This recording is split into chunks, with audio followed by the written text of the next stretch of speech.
Within Spirit Guardian's shadow space, many beings resided. Though unable to physically join Jang Yi and Flower in battle, they all awaited their moment to act. Zhou Qi immediately retrieved her equipment to analyze the structural composition of the sword in the tree. With Lu Karen's assistance, she swiftly obtained the results. All human cellular structures have vanished, retaining less than 5% of animal cell characteristics. Cell walls and chloroplasts have even emerged, it's nearly fully transformed into a plant. Jang Yi watched Lancelot relentlessly assault his dimensional gate while contemplating countermeasures. Yet his gaze settled on the sword in the tree in Lancelot's right hand. Jang Yi couldn't immediately identify any weaknesses in Lancelot's core form. Lancelot's abilities were exceptionally well-rounded, equally adept at offense and defense. That left only his two auxiliary mutants as potential targets. The Green Knight Bowser, now fully transformed into the sword in the tree, possessed no pain receptors in the tree limbs extending from his body. Otherwise, he wouldn't have allowed Jang Yi and Flower to damage them so freely. In his current state, he likely retained only partial self-awareness, having transformed most of his body into plant matter. This meant that unless Jang Yi could shatter Lancelot's physical form in his hand, he couldn't kill Bowser. Perhaps there's one way we can try. Jang Yi and Flower continued their relentless struggle against Lancelot while searching for their vulnerabilities. After confirming the intelligence on Bowser, a bold idea surfaced in Jang Yi's mind. He took a deep breath and addressed Flower directly. "Flower, join forces with me. Unleash our full power to attack the creature before us." Lancelot could hear this exchange, meaning Jang Yi had no intention of keeping it secret. Lancelot raised an eyebrow. Even if this man and cat unleashed their ultimate techniques, they couldn't breach his defenses. But such a move wouldn't be meaningless, they must have a backup plan. In an instant, Lancelot retreated far away. The emerald green sword in the tree in his hand rapidly expanded, spawning countless meter-thick branches that stretched between him and Jang Yi and Flower. Jang Yi knew Lancelot would defend, but that didn't matter. He drew the holy judgment from its scabbard, unleashing a torrent of void energy that slashed furiously toward Lancelot. Flower also opened its gaping maw, amplifying the power of its breath attack to its absolute limit. The combined assault of the two epsilons slammed into the layered tree trunks. Even Lancelot had to muster every ounce of his strength to block such a strike. At that very moment, from the shadows behind Jang Yi, a beautiful young woman clad in brown combat gear slowly materialized. Yang Xinxin stood beside Jang Yi. She raised her right hand lightly, and the Angel of Desire instantly drew her longbow. A crimson feather transformed into an arrow, shooting forward. "Be loyal to me. Do not harm me or my brother." The second arrow was black, the arrow of hate. "Abhor, reject, betray, and harm your current master." Yang Xinxin's sudden appearance gave Lancelot an ominous foreboding. Yet he didn't fully grasp Jang Yi's capabilities, and regarding Nguyen, Yang Xinxin, and the others, he possessed no intelligence whatsoever. Trees grew wildly, blocking the arrow's path. Though uncertain of its power, Lancelot remained confident in the dual defense of the sword in the tree and his own protective shield. Yet the arrow merely sank lightly into the green trunk. Jang Yi watched Lancelot's right hand with anticipation. A massive, unwieldy body like mine is the perfect target for Xinxin's abilities. I wonder if the branches that extend out will be affected if they get hit. Before Jang Yi could finish his muttering, a sudden disturbance erupted moments after the tree was struck. The thicket that had nearly engulfed the entire palace began retracting with a thunderous rumble. Shock flashed through Lancelot's eyes. He looked at the part of Bowser connected to his right hand. "Bowser, what's going on?" Once the connection was established, the sword in the tree would be controlled by the user's will, allowing free manipulation. Yet he suddenly sensed the link between him and Bowser had snapped. There were only two possibilities: either Bowser was dead, or Bowser had actively reclaimed control of his body. In the next instant, the sword in the tree on Lancelot's arm erupted violently. A towering giant tree grew wildly upward from Lancelot's arm, countless wooden spikes lashing out fiercely toward Lancelot's body. Lancelot hadn't anticipated Bowser's counterattack. His body was brutally struck by the thorns. Had his protective shield not activated at that critical moment, he would have been pierced through. Even so, the vines grew wildly, attempting to entangle Lancelot's body before strangling him. "Bowser, what are you doing?" Lancelot ripped Bowser off his arm and hurled him violently into the distance. He quickly realized Bowser's abnormality was connected to the sudden appearance of Jang Yi. He glared fiercely at Jang Yi, a mind-manipulating ability user. A strange smile curved Jang Yi's lips. "But you're not the only one who brought backup, you know." Lancelot's heart grew restless. Without the sword in the tree, his combat effectiveness would be compromised. Even so, he still possessed the Gawain. 1 against 2, he could still fight. Yet the scene that unfolded next sent his heart plummeting. He watched as Bowser slowly crawled toward Jang Yi, then fused itself onto Jang Yi's arm. The power of the rules category was absolute. Anyone struck by Jang Yi's arrows became her slave, bound to obey her commands. Thus, Jang Yi commanded Bowser to aid Jang Yi in attacking Lancelot. Bowser made the optimal choice, becoming the sword in Jang Yi's hand. Jang Yi did not refuse. He had witnessed Bowser's power, this plant-based ability, capable of infinite regeneration as long as energy was supplied, was extremely troublesome, excelling in both offense and defense. Vines tightly coiled around Jang Yi's body, beginning to draw out the supernatural within him. Simultaneously, a peculiar sensation arose within Jang Yi's mind, as if he had grown an extra arm, or as if his palms had sprouted countless additional fingers. He could now control the sword in the tree at will. This feeling is rather nice. Jang Yi retrieved supernatural supplementing food from his alternate space and stuffed it into his mouth. The next moment, he turned to face the grim-faced Lancelot ahead. The vines on his right hand rapidly grew, transforming into a massive green longsword. "Now, your sword is mine." Jang Yi raised his right hand, pointing the sword in the tree at Lancelot. Countless spiked vines violently lunged toward him. The sword in the tree fell into Jang Yi's grasp, transforming into a blade pointed directly at Lancelot. This weapon, capable of instantly morphing into a vast forest, mastered both offense and defense. In a single instant, thousands of razor-sharp vines lashed out at Lancelot like a torrential downpour of pear-blossom needles. Lancelot gritted his teeth, his face darkening to the point of dripping with menace. He knew the power of the sword in the tree and swiftly sidestepped the dense barrage. But in the blink of an eye, the assault poured forth relentlessly. Fallen sky ember flames. The sword of conquest ignited with searing flames, sweeping across the battlefield and incinerating countless vines. Yet this damage couldn't touch the sword in the tree's core. As long as its main body remained, it could regenerate endlessly. So immediately, even more vines surged toward him. Spiked thrusts, twisting vines, and a dense canopy of branches crowded nearly all the space before his eyes. Only when this once trusted blade fell into another's hands did Lancelot truly grasp how difficult it was to contend with. Jang Yi and Flower weren't idle either, simultaneously launching fierce assaults against him. Within mere seconds, Lancelot endured tens of thousands of strikes. He had no choice but to push his power to its absolute limit. "Hell Knight fallen into the netherworld, let my blood stain the banner of heaven's rebellion. When angels' wings shatter and fall to dust, I shall sing doom's hymn with my torn throat."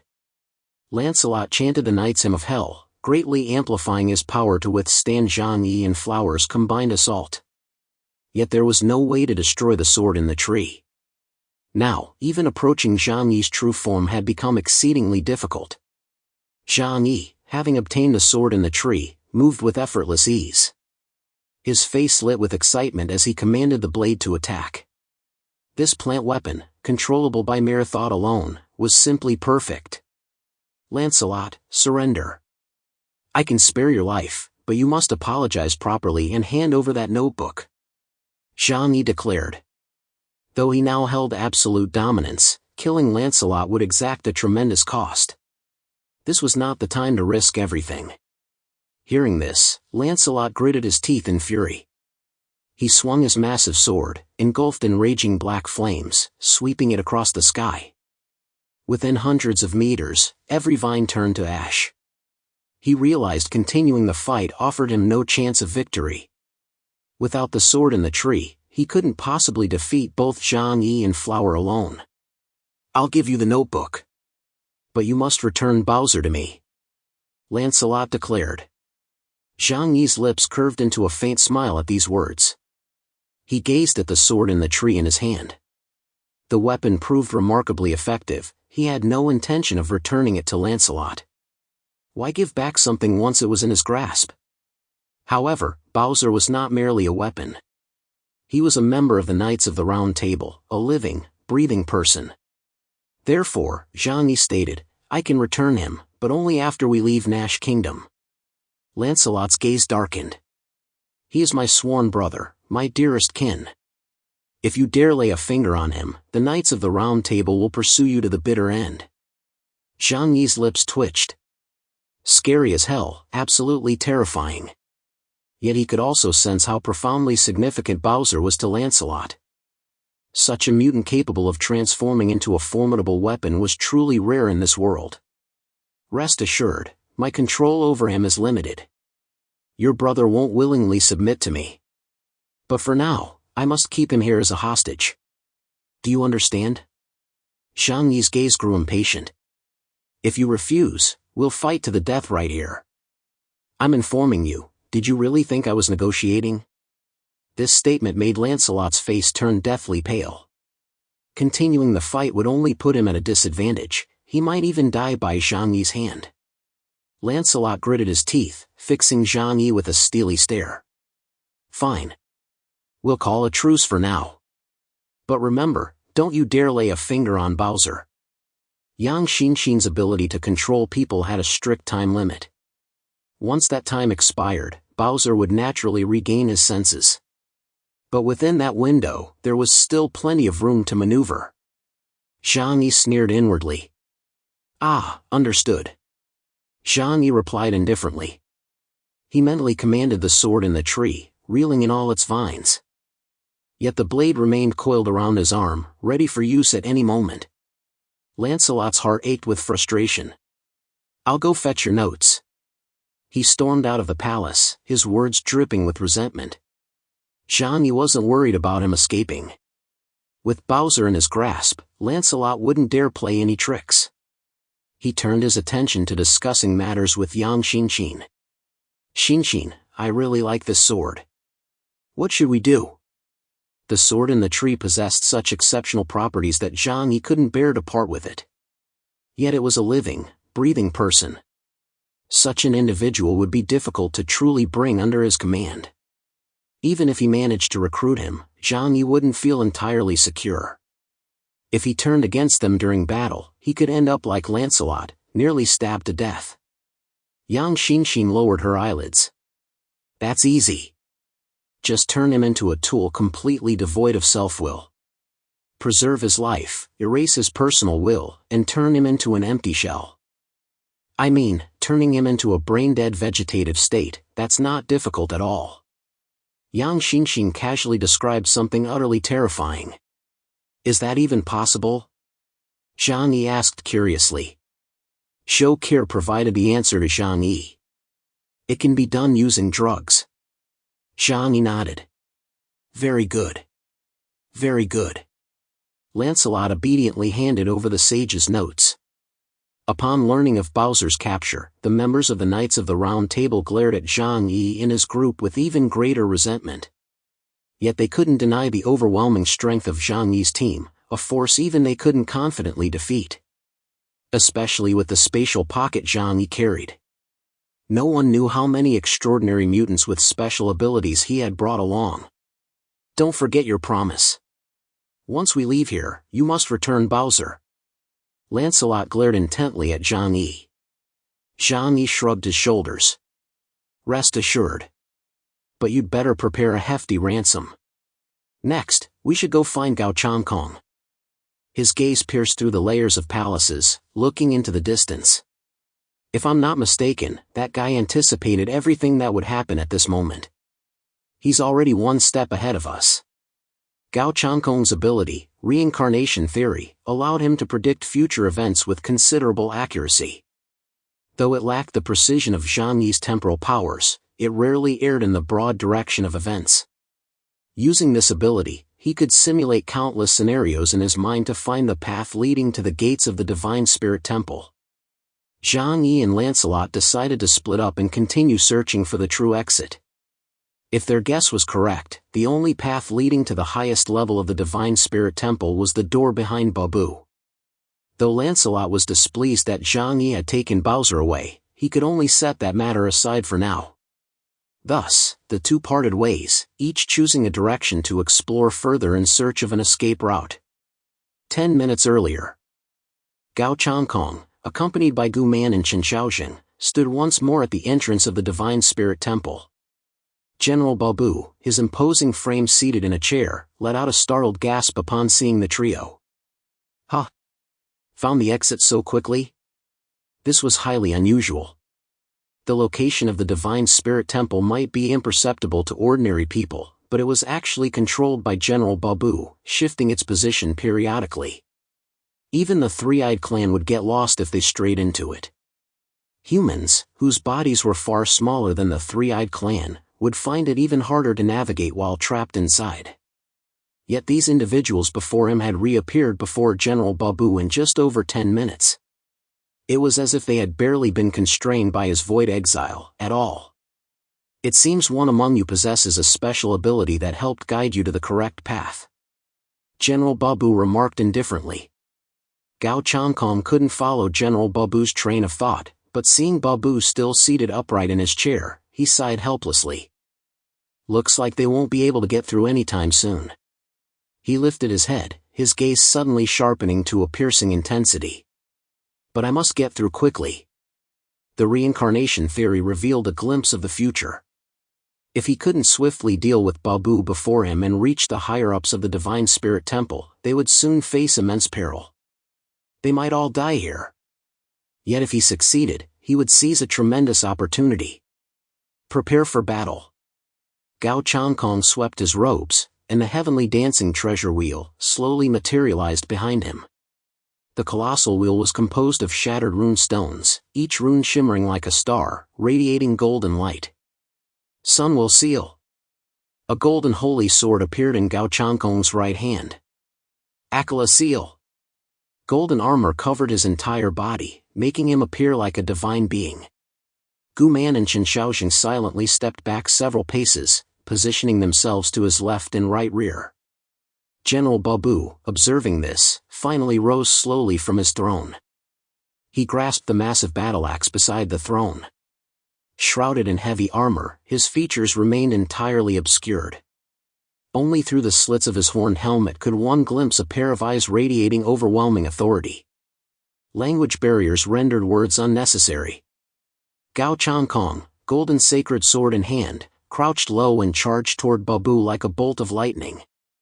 Without a word, Babu gripped his battle-axe tightly and countered with equal speed, bringing the axe down with a mighty swing. Clang! The golden sacred sword and the battle-axe collided violently, unleashing a tremendous energy that sent terrifying ripples throughout the entire palace. Both men recoiled instantly upon contact, their strength proving evenly matched. Gao Changkong thought silently, just as my simulations predicted. His power lies within my counterable range. This is peculiar. As the temple's gatekeeper, he should be the mightiest general. Yet why does he exert less pressure than even the centaurs I've fought before? The Wheel of Reincarnation's projections offered glimpses of the future, but they were merely extrapolations from existing conditions, never absolute predictions. Another ability granted partial intelligence on an opponent's capabilities. In Gao Changkong's projections, he had witnessed his own fierce battle with General Babu. This foresight was precisely why he had chosen to leave Gu Man and Chen Xiaoxing to provide backup. General Babu charged swiftly, cold as a war machine, mercilessly swinging his battle-axe to attack Gao Changkong. Gao Changkong narrowed his eyes. Keep probing. The more intelligence we gather from him, the more accurate our future simulations will become, until they mirror reality. The two clashed fiercely. Gao Changkong's swordsmanship was exceptional. As a former super sports star, he possessed a naturally formidable physique. Applying this talent to combat felt entirely natural. The battle axe and the golden sacred sword clashed violently. Gao Changkong remained constantly wary of Babu's abilities. He knew Babu possessed a space ability mutant. But how exactly would he attack? Surely he couldn't just rely on brute strength to clash head-on with me? Gao Changkong silently pondered. Meanwhile, Gu Man and Chen Xiaojing, seemingly observing from a distance, were far from idle. By conventional standards, epsilon-level battles were beyond the scope of Delta-tier or lower mutants. Unless they were support-type mutants like Bowser or Gawain, capable of possessing hosts. Or hosts like Jang Yi, who could shield nearby mutants with space power. Beyond these two types, any other mutants appearing on the battlefield, no matter how capable, faced the risk of being prioritized for elimination. Yet Gao Changkong, possessing the ability to preview certain future events, judged that keeping these two here would prove beneficial. His frontal clash with Babu appeared perilous, yet neither could truly harm the other in the short term. This created an opening for the two to deploy their abilities. Gu Man took a half step back, her gaze darting toward the doorway. Should reinforcements from the Three-Eyed Clan burst in now, she could seal off the entire entrance corridor, shielding the battle here from interference. Chen Xiaojing, meanwhile, fixed his gaze unwaveringly on General Babu, an eerie light flickering within his pupils. Chen Xiaojing, now designated by the military as Fickle Sky, possessed the ability code Chameleon. Ability Index, 9,500 points. His ability allowed him to mimic any object he had ever seen. When the target was a mutant, he could perfectly replicate their abilities, utilizing 70% of their inherent characteristics. The power of the mimicked abilities depended entirely on Chen Xiaojing's own psionic strength. In other words, any ability Babu exposed would be instantly analyzed by him. Gao Changkong and Babu were locked in fierce combat. To force Babu to use his abilities, Gao Changkong unleashed his full power. Yet this general of Nash Kingdom fought like a machine, countering Gao Changkong's defenses solely with the combat style of an enhancement-type mutant, clashing battle axes. Even so, Gao Changkong gained no advantage. Babu fought with astonishing ease. Despite his massive frame and cumbersome battle axe, he moved with the fluidity of a dragon. This guy. Could he be stalling? Gao Changkong's heart sank as a suspicion slowly took shape. Babu's objective, from the very beginning, had never been to kill them, but to hold them back. Gao Changkong was certain that something terrifying was slowly awakening within the upper echelons of the Divine Spirit Temple. I can't afford to be delayed here by you. Otherwise, when Jang Yi and his crew show up, they'll laugh at me. Gao Changkong slowly drew back his right arm, adopting a fencing stance, then thrust the golden sacred sword fiercely toward General Babu. A piercing golden sword chi erupted from the blade's tip, instantly transforming into a violent shockwave hurtling straight toward General Babu. Boom! The golden sword chi illuminated the entire palace, bathing every corner in a golden glow. General Babu remained expressionless, merely raising his battle axe to block Gao Changkong's fierce assault. The powerful impact slammed into his axe, propelling his body backward. General Babu's war boots stomped fiercely on the ground, leaving 2 gashes over 100 meters long in the rigid stone barrier. Meditation Seal. Gao Changkong's predictive ability activated once more.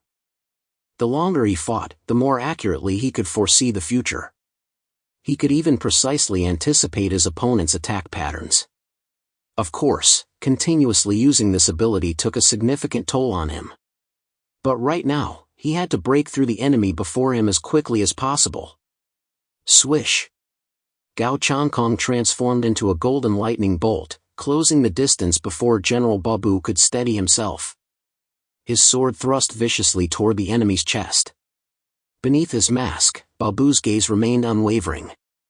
With lightning reflexes, he parried the strike with his battle axe.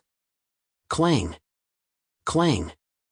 The golden sacred sword and silver battle axe collided with a metallic clang, sparks flying everywhere.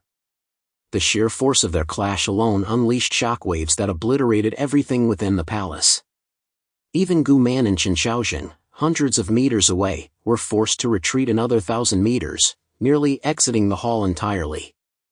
I see it. I'm slowly discerning his attack patterns. Not powerful enough, not fast enough, he's riddled with openings. After countless exchanges, Babu's attack patterns began crystallizing in Gao Changkong's mind. A fighter's techniques are inherently limited, muscle memory is forged through years of training.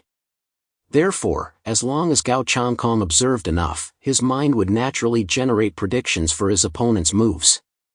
The longer the battle lasted, the stronger he became. Clang! Gao Changkong's golden sacred sword came down with a fierce overhead strike. Babu raised his battle axe expressionlessly to block it. Yet as the sword descended, Babu suddenly realized Gao Changkong had held back his power. The instant their weapons touched, the blade swept past his axe and pierced straight toward his chest. All this unfolded in the blink of an eye. In a clash between truly elite warriors, the slightest misstep could mean life or death. Because your opponent won't give you a chance to regret it. The golden sacred sword, striking with 5/10 of its power, slammed heavily into Babu's chest armor. Boom! Golden light erupted instantly across his chest, a torrent of gold instantly engulfing Babu's body. Even through the thick, ancient chest armor, this strike would inflict severe damage upon his body. Of this, Gao Changkong possessed absolute confidence. He drifted slowly down from the air, his gaze fixed intently on Babu, who had been hurled hundreds of meters by the golden light. Is it really that easy? He murmured. Despite landing the decisive blow, he showed no sign of relaxation. For the scenario he had envisioned in his mind had undergone subtle shifts. On the ground, that massive form slowly rose to its feet. The ancient, heavy armor covering his body had dented. Even the armor of a kingdom's general was merely a product of ancient craftsmanship. It couldn't compare to modern combat suits, nor could it withstand Gao Changkong's full power strike with his 17,000-point ability index. Gu Man's face lit up with sudden joy. He's injured. She saw it, and Gao Changkong saw it too. This strike had inflicted significant damage on Babu. Beneath his bullhorn helmet, blood slowly trickled down. Babu's eyes turned toward Gao Changkong, yet the pair of eyes hidden in shadow beneath the helmet remained utterly expressionless. He waved his hand lightly over the armor. The next instant, what unfolded before his eyes made Gao Changkong's pupils contract sharply. For he saw clearly, the armor, dented by his strike, had restored itself to perfect condition. Even the blood trickling from Babu's mouth vanished without a trace. What kind of ability is this? Gao Changkong frowned. The armor gleamed as if brand new. Even if repaired, it shouldn't show no traces whatsoever. Now, it looked as though it had never been damaged at all. At that moment, Chen Xiaojing's voice, tinged with panic, reached Gao Changkong's ears. Boss, his ability. I've stolen it. Any ability he witnessed, he could replicate. Though at his delta level, he couldn't unleash even 1/10 of a Babu's supernatural power, he could at least gather intelligence. His ability. Reverses time for himself. Gao Changkong heard Chen Xiaojing's words and looked ahead at General Babu, who stood as if nothing had happened, lightly brushing dust from his clothes. His eyes narrowed slowly. Time reversal, huh? Doesn't that mean no matter what damage we inflict on him, it's useless once he activates his ability? No wonder he felt Babu's attack attributes weren't particularly strong. Because he simply didn't need to swiftly eliminate his opponents. The ability to reverse time granted him an innate invincibility. Continue observing. I'll force him to unleash more abilities. Gao Changkong instructed Chen Xiaojing. Even if General Babu's power was beyond comprehension, he would persist in the fight. For he knew no perfect mutant existed in this world. Where there is power, there must be weakness. Whoosh, he transformed into a golden storm, powerful supernatural energy enveloping him like solid matter. With overwhelming killing intent, he charged straight at General Babu's face. Babu remained utterly expressionless, raising his battle axe to meet the attack. His combat power showed no exceptional traits, purely in terms of attack attributes, it hovered around 17,000 points. Thus, Gao Changkong could fight him to a standstill. However, after a fierce battle with Gao Changkong, a faint, almost imperceptible white light began to shimmer on his body. Every wound Gao Changkong had inflicted on him instantly healed completely. His physical condition and depleted supernatural energy were restored to their absolute peak. At this rate, it wouldn't be long before Gao Changkong's strength waned, while Babu maintained his peak performance indefinitely. When that moment came, Gao Changkong would be the one getting thoroughly beaten by Babu. Clang! Clang! In the corridor leading to the Divine Spirit Temple's entrance, flashes of blades and swords streaked through the air. Beneath the swirling light, two elite mutants clashed fiercely. Their movements were so swift they left trails of afterimages, their precise actions impossible for ordinary eyes to follow. Gao Changkong's rapid strike aimed straight for General Babu's face, seeking to pierce through his horn helmet and end his life outright. Against a mutant capable of reversing the flow of time and nullifying all negative effects, a prolonged battle of attrition was clearly the most irrational course. Yet Babu stood like an emotionless fighting machine, simply parrying each successive strike with his battle axe. What was there for him to rush? Time was forever on his side. After each use of his power, every aspect of his being returned to peak condition, including the depleted supernatural energy. Boom! After another collision, Gao Changkong landed on his feet, his breathing slightly labored. The prolonged battle had gradually depleted his supernatural reserves, his stamina couldn't remain limitless forever. Thus, his initial effortless defense slowly gave way to a growing sense of strain. In the short term, this shift remained subtle. But continued attrition would tip the scales, leaving him utterly unable to withstand Babu's assaults. Babu, however, showed no urgency to advance. He stood guarding the entrance to the Divine Spirit Temple, axe in hand, like an impenetrable guardian deity blocking Gao Changkong's path. This bastard! Gao Changkong gritted his teeth. Babu was clearly holding back. For his objective wasn't to kill Gao Changkong. Jang Yi, the burial master, Lancelot, and the others were undoubtedly on their way. He intended to block everyone, preventing them from reaching the upper levels. At that very moment, Chen Shaoxing delivered another crucial warning to Gao Changkong. Boss, his ability has a time limit. Each activation requires a 1-minute cooldown. Chen Shaoxing delivered the crucial intelligence. But Gao Changkong wasn't particularly pleased. Because 1 minute wasn't enough time for him to kill Babu.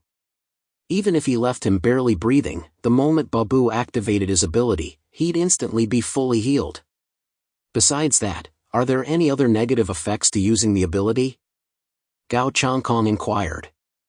Chen Shaoxing's voice carried a hint of bitterness. No, there are no side effects. Theoretically, he can perpetually maintain his peak state. Just like this, even without sleep or rest.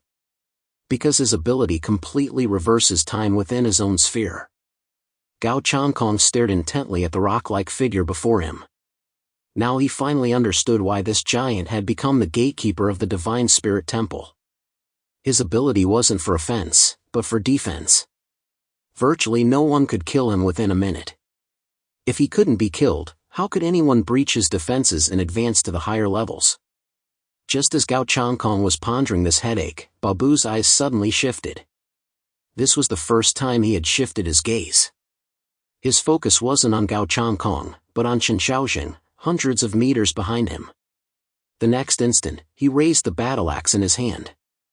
Chen Shaoxing's vision blurred. When his pupils refocused, he stared in shock at the enormous battle axe looming before him. In an instant, he vanished from his original position and materialized directly before Babu. The event unfolded too abruptly. Not a single person present had anticipated it, not even Gao Changkong could intervene in time. Thud!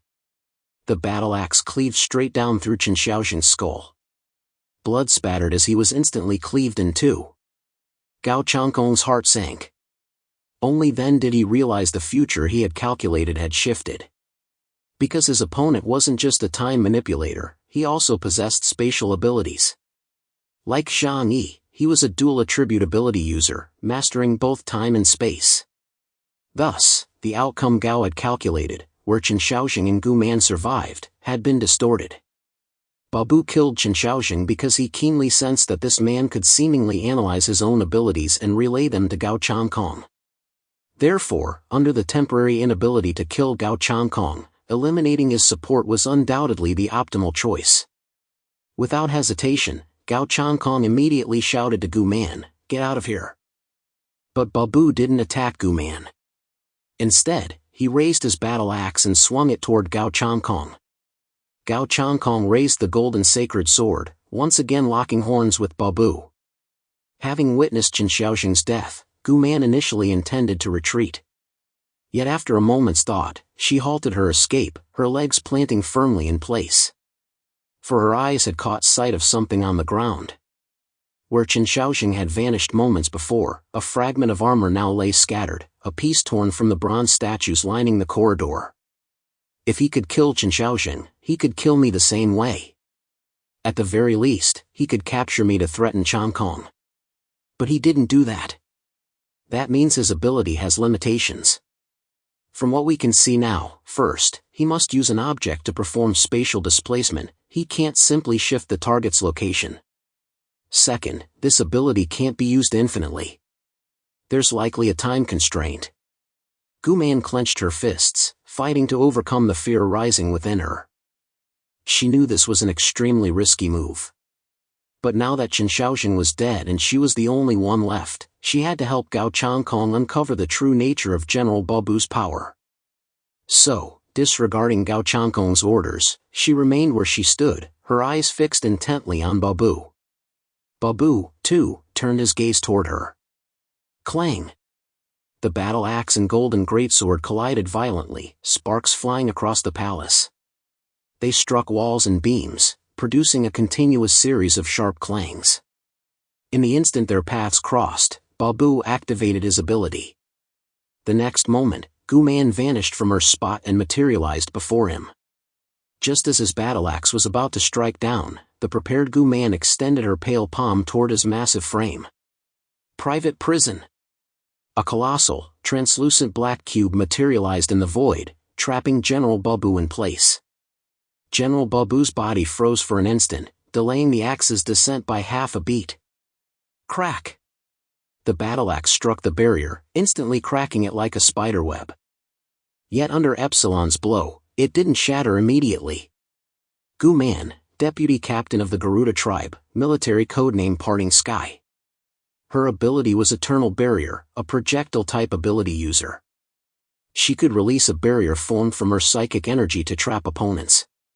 Private Prison was a single-target projectile skill. It could release a confinement barrier targeting a specific individual, effective only against that target. Its defensive index could reach 5 times that of an ordinary barrier. Crack! Babu's axe shattered Gu Man's personal prison. But for a Delta-level fighter, blocking a Black Chariot-class attack was already something to be proud of. This brief opening allowed Gao Changkong to rush forward and block Babu's follow-up strike. "What are you still doing here? Get out of here," Gao Changkong said to Gu Man in a deep voice. Of the people he had brought from the Jiangnan region, few remained under his command now. Compared to Jang Yi and Lancelot, his forces were pitifully small. It wasn't that he didn't want to recruit more men, but he was in Brahma. Even if he gathered new subordinates, he couldn't cultivate sufficient loyalty in such a short time. Now that Chen Shaoxing was dead, and Batu, whom he'd sent to block Jang Yi's group, was still unaccounted for, Gao Changkong assumed Batu had also perished. If anything happened to Gu Man now, he would truly be left utterly alone. But Gu Man replied to Gao Changkong, "You can't take him down alone. I must help you understand his abilities. I've now largely identified his second ability, spatial displacement. Within the palace grounds, he can swap the positions of objects, including other mutants. But each use requires a time interval. 5 seconds passed between him killing Chen Shaoxing and attempting to kill me. After prolonged combat and sacrificing Chen Shaoxing, Gao Changkong's trio deciphered Babu's dual abilities. Like Jang Yi, he possessed the exceedingly rare dual attributes of time and space. His spatial power included not only the spatial banishment that exiled Jang Yi and others to various regions of the Divine Spirit Temple, but also the ability to warp space to a degree, preventing escape. Additionally, during combat, he could reposition objects within a certain range using space displacement. His temporal ability allowed him to reset his own state to 1 minute prior with reverse flow. Similar to Jang Yi, his offensive attributes might not be outstanding, but these two unique abilities made him nearly invincible in battle. Unless an opponent vastly surpasses his strength and instantly kills him, they cannot stop him from continuously using Time Rewind, perpetually maintaining a flawless combat state. Boom! Babu's axe struck toward Gao Changkong once more, a powerful blow carrying terrifying pressure as it came crashing down. Gao Changkong raised his Sunwell sword to block. But this time, he distinctly felt a tingling numbness in his arm, making the defense increasingly taxing. After multiple rounds of relentless exchange, his stamina and supernatural abilities inevitably waned, while his opponent remained flawlessly poised. If this continued, defeat was his inevitable fate. Yet, facing such a formidable opponent, Gao Changkong couldn't immediately devise a better strategy. Gu Man, standing nearby, once again used her private prison to seal Babu within. This bought Gao Changkong a moment to catch his breath. Gu Man extended her right hand toward Babu. Before Babu could cleave through the barrier, she activated her ability prematurely. Explode! The inherent space formed by the private prison collapsed, triggering an explosion that assaulted everything within. Yet this attack failed to inflict even the slightest damage on Babu. The Three-Eyed Clan's innate, formidable physique granted them immense stamina and defensive capabilities, far beyond what a person of Gu Man's level could easily harm. Gao Changkong grasped the situation and urged Gu Man, "Leave this place. Staying here only empowers him further." If Babu could manipulate objects within his range, the greater the number of people present, the easier it became for him to exert his power. Conversely, those forced into displacement would be thrown into disarray by the sudden spatial shift. Worse still, Babu might exploit this chaos, causing them to attack one another. In the next instant, Babu had already displaced Gu Man using a stone. Even with preparation, Gu Man nearly met her end at Babu's hands. Fortunately, Gao Changkong was nearby and managed to block the attack with his sword. "Go!" Gao Changkong commanded Gu Man. A flicker of madness crossed his eyes. Upon the wheel of the heavenly dancing treasure wheel, a brand new rune began to flicker. Seal of Destruction. Gao Changkong shouted the rune's name.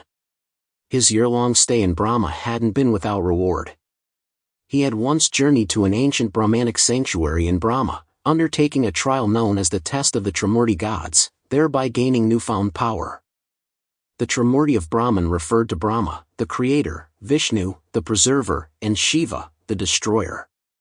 When Shiva destroyed the world, he did so by performing the dance of destruction. The world-destroying seal drew its inspiration from Shiva's very dance. This ancient yogic technique from the Brahma Vedas was mastered by Gao Changkong only after countless days of arduous training in the city of dance. It unleashes the body's latent potential, granting immense power. As the seal of destruction manifested, Gao Changkong's torso writhed with serpentine agility. Simultaneously, a golden storm of supernatural energy surged around him. The frenzied force whipped up a violent gale, causing even Babu to instinctively step back 2 paces to brace for the impending terror. A flicker of worry crossed Gu Man's eyes. Though the seal of destruction granted a temporary power surge, it was essentially a burst skill that drained one's potential. If the battle wasn't concluded within the seal's duration, Gao Changkong would plunge into a prolonged period of extreme weakness.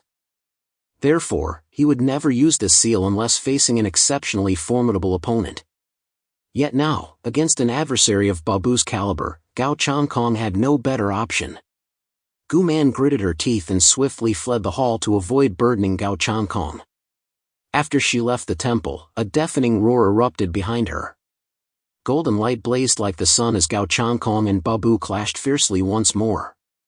Gu Man's heart raced with anxiety. She knew that even now, against Babu, who could perpetually reset his own state, Gao Changkong's odds of victory remained slim.